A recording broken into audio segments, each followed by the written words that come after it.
Proses panjang persidangan kasus kematian Wayan Mirna Salihin memasuki babak akhir. Kamis 27 Oktober 2016 besok, Majelis Hakim Pengadilan Negeri Jakarta Pusat akan membacakan keputusan terkait dugaan kasus pembunuhan berencana dengan terdakwa Jessica Kumala Wongso.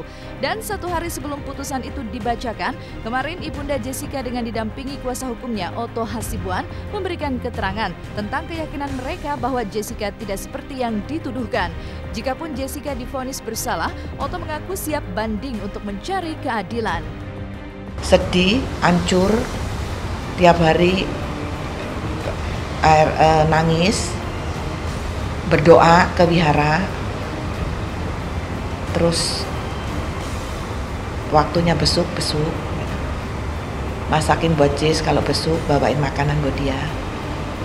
Hari-harinya kerjaannya berdoa aja dan sedih, menangis mikirin Jessica.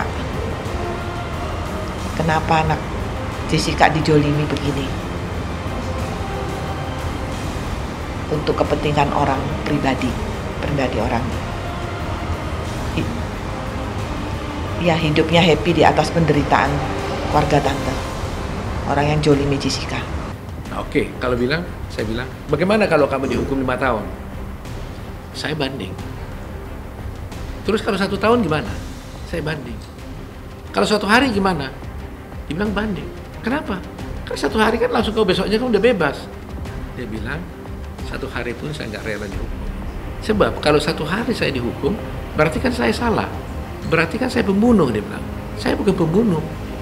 Jadi saya nggak mau itu. Jadi mudah-mudahan di sini Majelis Hakim yang mulia menunjukkanlah ya jalurnya nih bahwa Indonesia masih punya loh majelis hakim yang hebat-hebat, yang tidak takut karena keberanian atas nurani dia menyatakan yang sebenar-benarnya yang dia lihat sendiri. Perdebatan panjang tentang apakah benar Jessica membunuh Mirna dengan cara menaruh racun sianida di es kopi Vietnam yang diminum korban pada Januari lalu kian memanas menjelang akhir persidangan.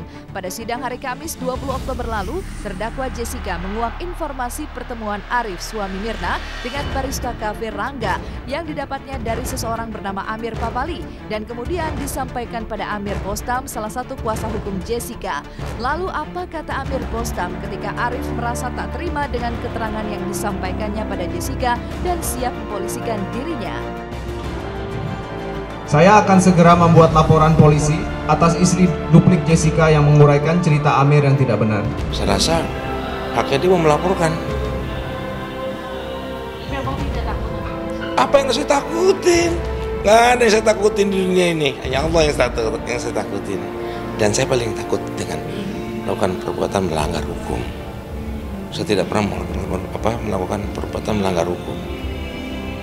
Kalau orang melaporkan saya punya salah, silakan. Salah apa saya? Ya kan, silakan. Ya kan, haknya dia kalau melaporkan. Ya kan, saya bacakan itu kan diduplik. Ya kan, yang diminta oleh salah satu majelis ya, yang mengatakan terdakwa. Jika ada informasi sekecil apapun, ya kan, sampaikan kepada kami.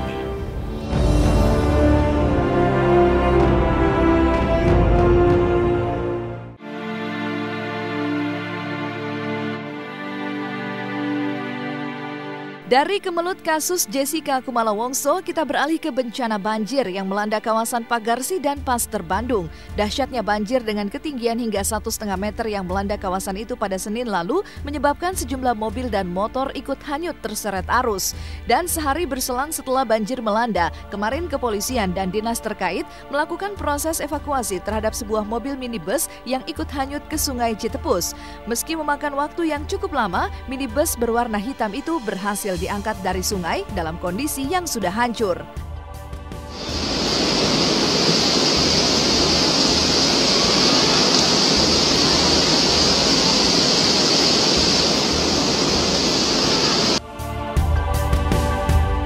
Kiri kanan. Kanan.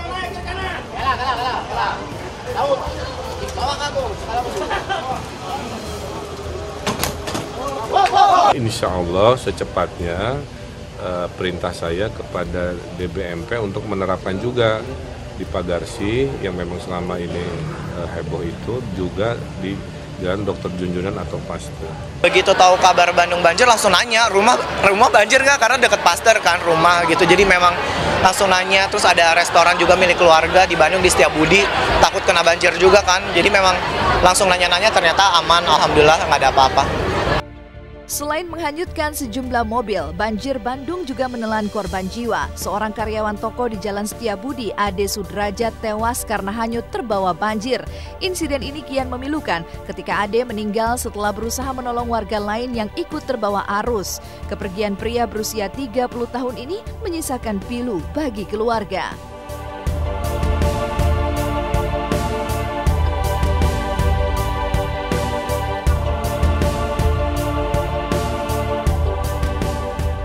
Katanya mau kado apa, silakan dia mau ngelewatin air yang gede itu, dianya yang terperosok malahan seperti itu ceritanya.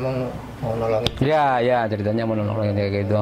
Pas kejadian pas hujan gede ya? Pas hujan jam 1-an hujan gede. Ini citra satelit yang tampak di wilayah Jawa Barat sendiri ini cukup pekat ya, cukup terang, dan itu menunjukkan awan hujan, sedang terjadi awan hujan dengan intensitas sedang hingga lebat, dan ini untuk 6 jam ke belakang. Jadi historisnya seperti itu, dan potensi di wilayah Jawa Barat sendiri hingga 2-3 hari ke depan masih berpotensi hujan sedang hingga lebat. Di segmen Was-Was selanjutnya, seperti apa aksi Adele saat ikut Jakarta Fashion Week di tengah kondisinya yang hamil anak keempat dari Pasha Ungu. Sementara itu, seperti apa pula perhatian Adam ketika sang istri Inul Daratista jatuh sakit.